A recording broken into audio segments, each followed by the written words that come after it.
met that dude, Duke the Jeweler, the night before. We was gambling. The next day, dude followed us to the concert. When we left out the concert, we under the garage. Dude went to his car by himself and walked down to the parking lot.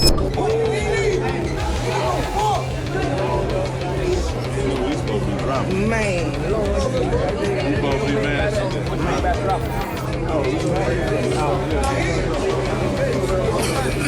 The only way they could get their money back was hire money back.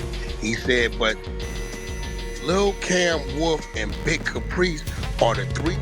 I'm up, I got the neck, and they pass the dice to each other, but they loaded, but they shooting against the motherfuckers in town. Boosie just flipped the script on J. Prince Jr. over the Duke the Jeweler setup, and now J. Prince Sr. is clapping back hard. 4 years. The whispers painted Boosie as the one who lined Duke up, but is finally breaking the silence. His pointing fingers, naming names, and shifting the spotlight where he says it belongs, right on to mob ties. Now the internet's buzzing, the feds are digging, and everyone's asking the same thing. Who was really pulling strings that night? And why is J. Prince Sr. so pressed to fire back now? Flashback to November 2022. 29-year-old Duke the Jeweler was gunned down in what the headlines called a robbery just after leaving Boosie's Houston concert. In seconds, the streets lit up with rumors that Boosie had either greenlit the hit or knew exactly who did it. Word spread that the two men who ambushed Duke weren't just randoms, but Boosie's own people, family. That narrative stuck, while Boosie stayed silent, and the streets kept pointing harder and harder. For months, that version became gospel. But now, the finger-pointing has shifted. The streets are circling back and locking in on someone who stayed real low-key this whole time, J. Prince Jr., son of Houston's so-called godfather of hip-hop. While Boosie took all the fire, the real puppet master allegedly stayed clean, quiet, and hidden in plain sight. But the mask is starting to crack, because the details don't just feel shady anymore. They feel planted. Boosie was never the mastermind.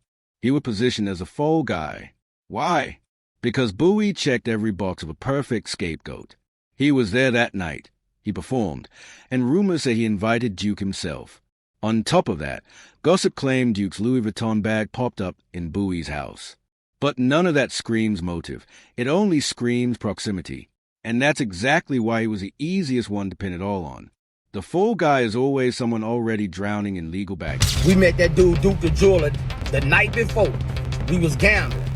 The next day, dude followed us to the concert. When we left out the concert, we under the garage. Dude went to his car by himself and walked down to the parking lot. And Boosie's past, gun charges, the Terry Boyd trial, old cases that never really left him, made him guilty in the court of public opinion long before evidence was even mentioned. But Boosie isn't holding back anymore.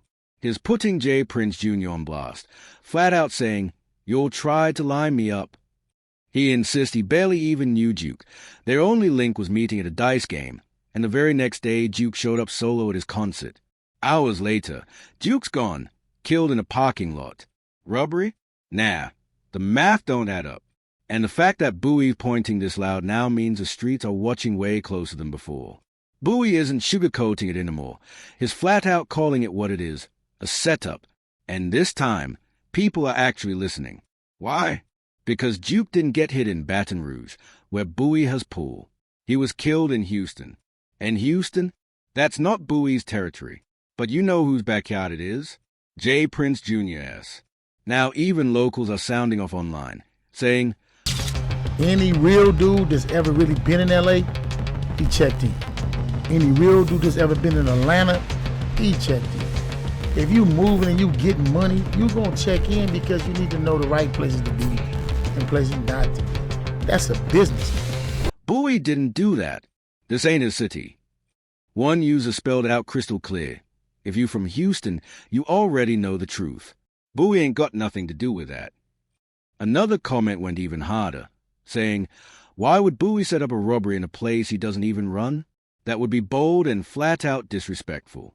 You're all quick to spread stories with zero facts. And then came the shot straight at J. Prince Jr. Boosie had nothing to do with that man's death. Look at J. Prince Jr. and remember who was sitting at that dice table. 2? Yeah, J. Prince Jr. Because here's the thing, this isn't just about rumors, it's about reputation. Jay Prince Jr. has long been accused of running Houston's infamous check-in culture with an iron fist. If you're an artist, a rapper, an influencer, anyone, you don't just show up in H-Town without clearing it with the princes. That's the game. And Duke? He checked in, and still ended up dead. That doesn't sound like protection.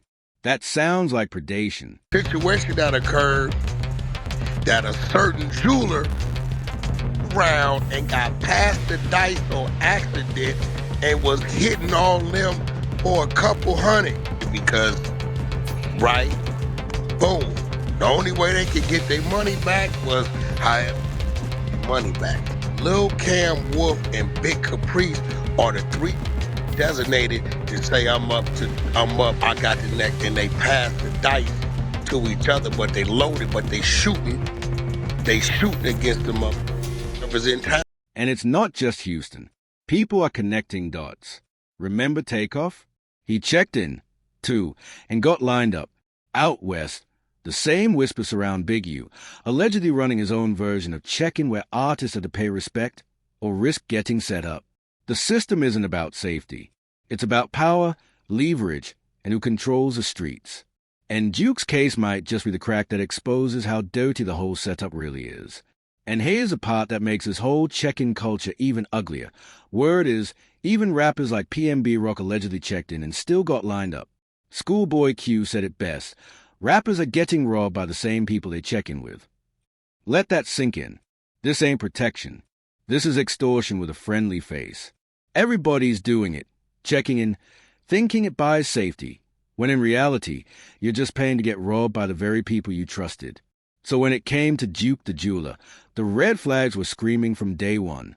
That dice game, it wasn't just shady, it was fatal. And the truth is, Bowie was never the boss. He was the bait. Somebody had to take the blame, and Bowie was the easiest name to throw in the fire. But things blew wide open when Wack 100 jumped in. Loud, raw, unfiltered, Wack didn't hold a single word back. Wack straight up called it for what it was, a setup. He said Duke wasn't robbed. He was lined up. And who did the lining up? According to Wack, it wasn't randoms. It was Jay Prince Jr.'s own crew. Specifically, Lil Cam. A tight-knit circle running a rigged dice table where the house always wins, unless someone messes with the script. And that night, Duke messed with the script. Wack laid it out. Duke started catching dice he wasn't supposed to win. He broke the flow of the setup. And in that moment, he didn't just break their game, he triggered the trap. Because in those rooms, once you disrupt the house, the price isn't just money, it's blood. And Duke paid the price for stepping out of line in a game he was never meant to win. And when you mess up a rigged system built on ego, money, and power, somebody got to pay. And Duke did with his life. According to Wack 100, JPR been brainwashing the streets for decades. He plays protector in public, but in the shadows, he's been pulling strings. Wack put it plain. Jay Prince been having a way of brainwashing people, making him think he's doing one thing while he's really up to the next. But Wack wasn't the only one talking. Charleston White jumped in too, raw and ruthless. He said Duke's death hit different. Not just because he was talented, but because it was preventable. Charleston said mob ties turned Houston into a trap, not a safe haven. Artists check in thinking they'll be protected, but instead they get pulled into loaded games surrounded by sharks. Duke wasn't out of line. He was out of luck, checked in with the wrong crew and paid for it. And Charleston didn't stop there. He dragged the whole industry, exposing the unspoken code. This ain't protection, it's extortion in disguise. He said it straight. Duke's death wasn't random. It was ritual. And just when folks thought the storm was over, 50 Cent tossed gasoline on the fire. He didn't rant. He hinted. Reposted cryptic clips. Dropped captions that had people side-eyeing the truth. And without saying it loud, back Bowie. Then came the Finesse 2 Tim's fallout. And that's when it got nuclear. Word is Jay Prince Jr. allegedly got Finesse's girl pregnant behind his back. FNG No Love was the first to air it out, saying, "That girl used to work around Junior. I believe bro bumped into her around him. That's his kid." And the loudest part? Jay Prince Jr. never denied it. Now Finesse, A man who once praised mob ties. Don't even say their name. He ghosted them. Loyalty? Dead. Vibe? Off. All that's left is cold silence and ugly tension. And the fans see it. Takeoff slaying. Bowie's public call-out. Finesse's betrayal. The same name keeps popping up in every headline. J. Prince Jr. The internet's had enough. One user wrote, J. Prince has set up so many people and had several knocked. Another dropped it blunt. J. Prince took him out, not Bowie. Because Duke the jeweler wasn't just another dude with diamonds. He was a self-made king out of Chicago. Started in a cramped studio in the early 2000s, sketching pieces, flipping nothing into greatness. His custom work hit the big leagues fast. Rihanna, King Von, 50 Cent, even Bowie. Duke's designs weren't loud. They were legacy. And that legacy threatened people. He didn't just walk into the wrong room that night. He walked into a lion's den, wearing gold, trusting the wrong hands. A high-stakes dice game hosted by J. Prince Jr. sources say Duke cleaned house, ran up $100,000 on the table, and that win sealed his fate. Minutes later, he was robbed, stripped of his ice, cash, phone, and shot multiple times. Not once, not twice, multiple times. That wasn't robbery. That was execution.